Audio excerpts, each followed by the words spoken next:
আলহামদুলিল্লাহ রাব্বিল আলামিন ওয়াসসালাতু ওয়াসসালামু আলা আশরাফিল আমবিয়া ওয়াল মুরসালিন আম্মা বাদ।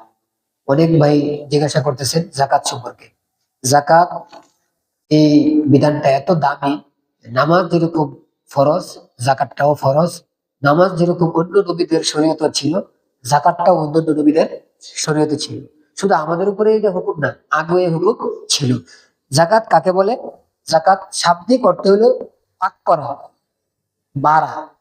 আর শরীয়তের পরিভাষায় বলে যে বর্ধিত মালের নির্দিষ্ট অংশ যখন মালটা নেশাব পরিমাণ হয় নির্দিষ্ট জায়গায় খরচ করে, এটাকে বলে কি? যাকাত। যাকাত ওয়াজিব হওয়ার জন্য শর্ত আছে, 10টা শর্ত। 1 নম্বর, যে যাকাত দিবে তার জন্য 4 শর্ত।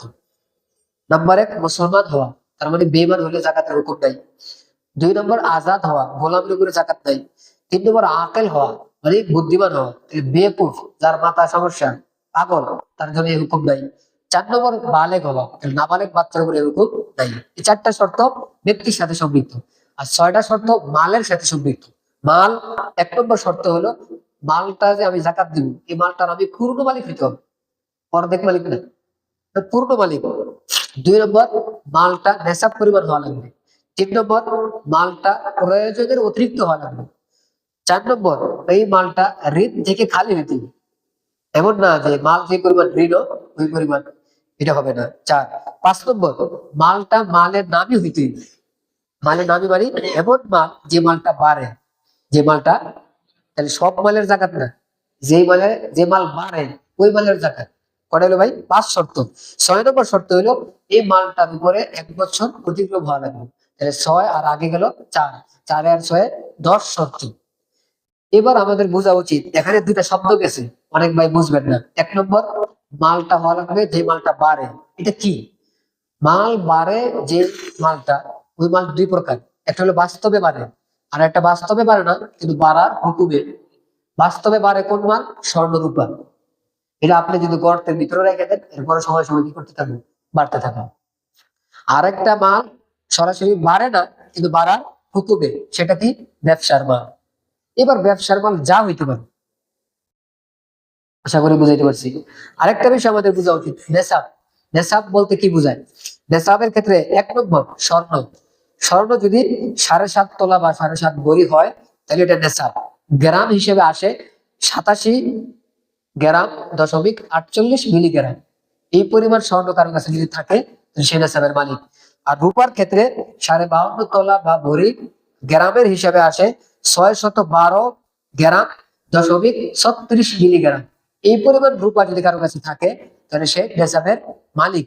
আরেকজন ব্যক্তি নগদ টাকা আছে কিন্তু স্বর্ণ নাই, রূপা নাই, তাহলে টাকাটা যদি স্বর্ণ বা রূপার মূল্যের সমপরিমাণ হয়ে যায় তাহলে সেও নেশাবের মালিক। আরেকজন ব্যক্তির কাছে শুধু টাকা নাই, ব্যবসার মাল আছে, এই ব্যবসার মালের মূল্য ধরা হয়নি, মূল্যটা যদি স্বর্ণ বা রূপার নেশাবের সমপরিমাণ হয়ে যায় তাহলে সেও নেশাবের মালিক।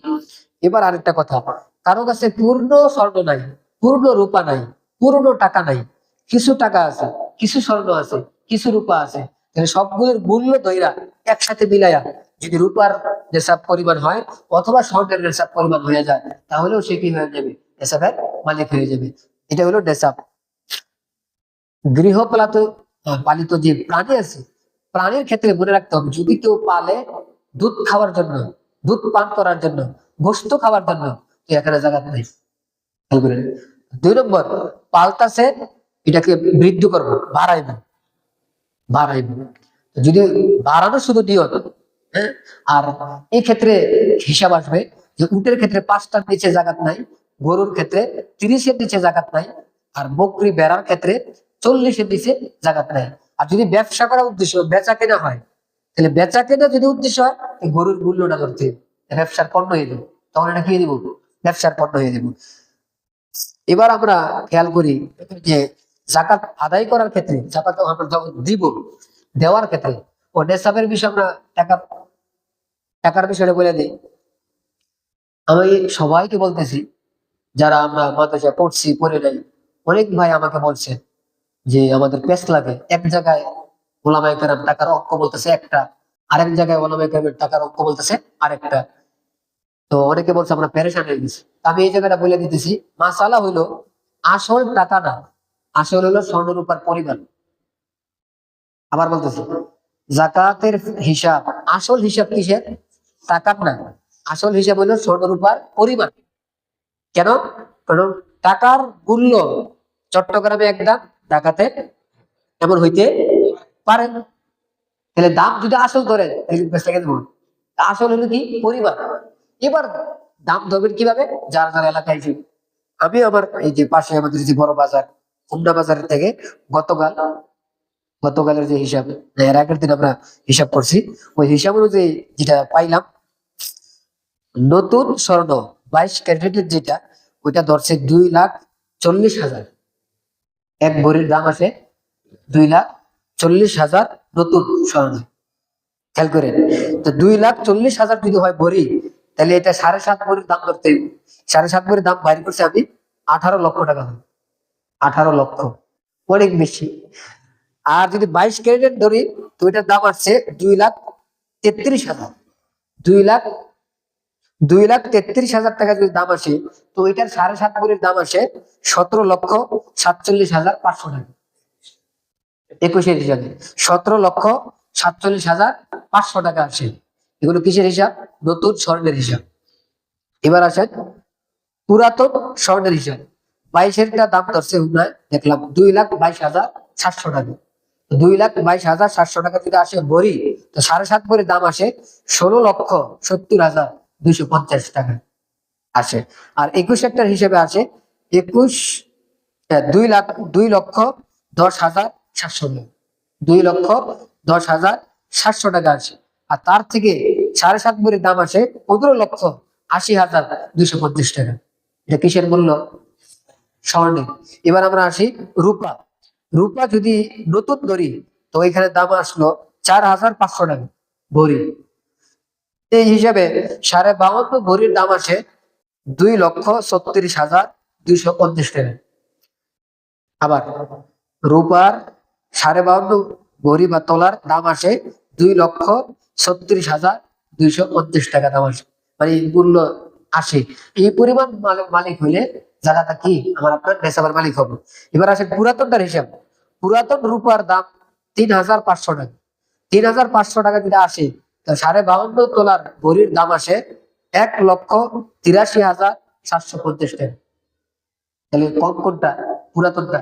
আমি পুরাতনের দাম ধরতেছি যে 1,83,750 টাকা। এই পরিমাণ হইল নেশাবের পরিমাণ, এর নিচে নেশাবের পরিমাণ আসে নাই। বুঝাইতে পারছি আশা করি। বাকি এই মূল্যটা সারা বাংলাদেশের জন্য না, এই মূল্যটা আছে এই এলাকার জন্য, আমাদের হুমনা মানসার ধরতে পারে। আর বাকিরা খেয়াল করতে হবে পরিমাণ, টাকার মূল্য না। টাকার মূল্য যার যার এলাকা আমরা কি করতে পারি? হিসাব করতে পারি। এরপরও ওলামায়ে কেরাম যখন বইলা দেয় মাসালা, তো যে এলাকার যে আলেম, বড় আলেম আছেন, ওনার যে পরিমাণ টাকার পরিমাণটা বইলা দেয়, ওইটা যদি সবাই মাইনা নেয়, তো গোনা হবে না, আমরা মানতে পারি। আল্লাহ তাআলা আমাদেরকে মানার তৌফিক দান করেন।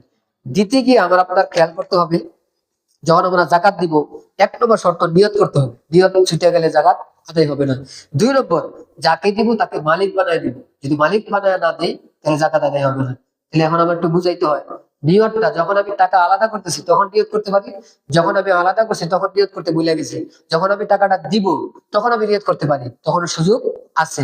আমি নিজে দেই নাই, এক ভাইয়ের কাছে আমি দিয়ে দিছি যে অমুকের কাছে টাকাটা পৌঁছে দেবো, তো ওই সময় আমি নিয়ত করলে কি দেবো, নিয়ত আদায় হয়ে যাবে। বুঝতে পারছি? যদি কেউ নিয়ত না করে আর টাকাটা কাউকে দিয়া ফেলায়, খরচ করে ফেলায়, তো এখন আর নিয়ত করার কি নাই, সুযোগ নাই। টাকা দিয়া ফেলাইছে, সে খরচ করে নাই, এর আগে খরচ করার আগে আগে নিয়ত করার কি আছে, সুযোগ আছে। নিয়ত করলে নিয়ত হয়ে যাবে। আশা করি বুঝতে পারছেন। আর মালিক বানাই দিতে হবে। এই জন্য অনেক ভাইয়ারা টাকা উড়ায়, জাকাতের টাকা উড়ায় অ্যাম্বুলেন্স কিনি। তো এই এলাকার যারা গরিব মানুষ বা যারা যারা হসপিটাল যাওয়া দরকার, এরা ফ্রি অ্যাম্বুলেন্স ব্যবহার করবো, হসপিটাল বানাইবে কিসের টাকা দিয়ে? এই জাকাত আদায় হবে না। কেন? এটা নির্দিষ্ট কাউকে কি বানানো হয় নাই, মালিক বানানো হয় নাই। জাকাত দেব কাকে? ফকির মিসকিনদেরকে, যারা কিনা জাকাত উঠানোর ক্ষেত্রে দায়িত্বশীল। ইসলামের রাষ্ট্র থাকলে ওই সময় এটা থাকতো। মুআল্লাফাতে কুলুব, এমন বেঈমান যাকে দিলে ইসলামের কি হবে, ফায়দা হবে। গোলাম, এখন তো আমাদের সমাজে গোলাম নাই। ঋণগ্রস্ত ব্যক্তি আমাদের সমাজে আছে।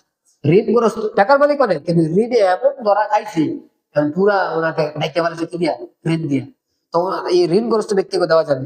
মুজাহিদ, আল্লাহ রাস্তায় জিহাদ করে, আর যারা মুসাফির অবস্থায় আছে দূরে, টাকা বাড়িতে কিন্তু সাথে টাকা নেই, আর টাকা আনার ব্যবস্থা এখন কিন্তু আবার বিকাশের ব্যবস্থা আছে, বিকাশের ব্যবস্থা থাকলে আবার মানে মানে এখন তার কাছে টাকা পৌঁছানোর কোনো মাধ্যম নাই, ওই অবস্থা তাকে কি দেওয়া যাবে, তাদের টাকাও দেওয়া যাবে। এটা হচ্ছে আমরা কোথায় দিব, কে কাকে দিতে পারবে না এটাও বলে দিই এক কথা। আমি আমার বাবা মা, বাবার বাবা, মার মা, এই সিরিয়ালে যারা আছে উপরে, আমি কাউকে তাকে দিতে পারবো না। 2 নম্বর ফুরু, আমার ছেলে, আমার মেয়ে, ছেলের ছেলে, মেয়ের মেয়ে, এই সিরিয়ালে যত চাইতে পারে আমি তাদেরকে দিতে পারবো না। স্বামী স্ত্রীকে দিতে পারবে না, স্ত্রী স্বামীকে দিতে পারবে না। আর সাদাত, ওই যে নবীর বংশ বলে, যে নবীর বংশ কারা, বনু হাশেম, আলী, আব্বাস, জাফর, আকিল, হারেস বিন আব্দুল মুত্তালিব, ওনাদের বংশ যদি কোথাও থাকে, কেউ যদি জানে, এদেরকে জাকাত দেওয়া যায় না। হ্যাঁ, বাকি এরা যদি সমস্যা করে, এদেরকে হাদিয়া দেওয়া উচিত, এদেরকে সম্মান করা উচিত। আল্লাহ তাআলা আমাদেরকে বুঝার, আমল করার তৌফিক দান করুন।